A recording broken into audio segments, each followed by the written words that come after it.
மார்கழி மாதம் அனைத்து தெய்வங்களுக்கும் உகந்த மாதமாக அமைகின்றது.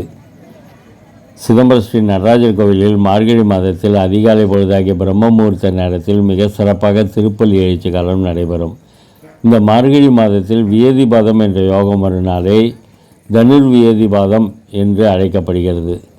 இந்த வியதிபாதம் நாளடைவில் விதிபாதம் என்றும் விதிபாதம் என்றும் மாறிவிட்டது. இந்த தனுர்வியதிபாத யோகம் வரும் நாளில் நடராஜர் கோவிலுக்கு சென்று நடராஜ பெருமானை தரிசனம் செய்வது சர்வ பாவங்களையும் நீக்கி பெரும் புண்ணியங்களையும் அனைத்து செல்வங்களையும் தரவல்லது. மார்கழி மாதத்தின் அனைத்து தினங்களிலும் நடைபெறும் திருப்பள்ளி எழுச்சி கால தரிசனங்களின் பலன் அனைத்தும் தனுர்வேதிபாத தினத்தில் தரிசனம் செய்தால் கிடைக்கும் என்பது ஐதீகமாக உள்ளது. இந்த தனுர்வேதிபாதம் யோகம் ஒரு நாளில் ஆயிரக்கணக்கான பக்தர்கள் அதிகாலையில் எழுந்து நீராடி நடராஜர் கோவிலுக்கு சென்று ஸ்ரீ சிவகாம சுந்தரி சமேத நடராஜ பெருமானை வேண்டி தரிசனம் செய்வார்கள்.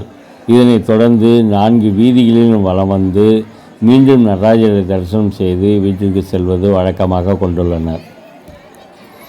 இந்த வீடியோ உங்களுக்கு பிடிச்சிருந்ததுன்னா லைக் பண்ணுங்கள், பெல் ஐக்கானை அழுத்தி சப்ஸ்கிரைப் பண்ணுங்கள். இந்த வீடியோ குறித்து முழுமையாக தகவல்களை தெரிந்து கொள்ள கீழே உள்ள டிஸ்கிரிப்ஷன் பாக்ஸில் கொடுக்கப்பட்டுள்ள tillaygeetham.com லிங்கை ப்ரெஸ் செய்து முழுமையாக தெரிந்து கொள்ளலாம்.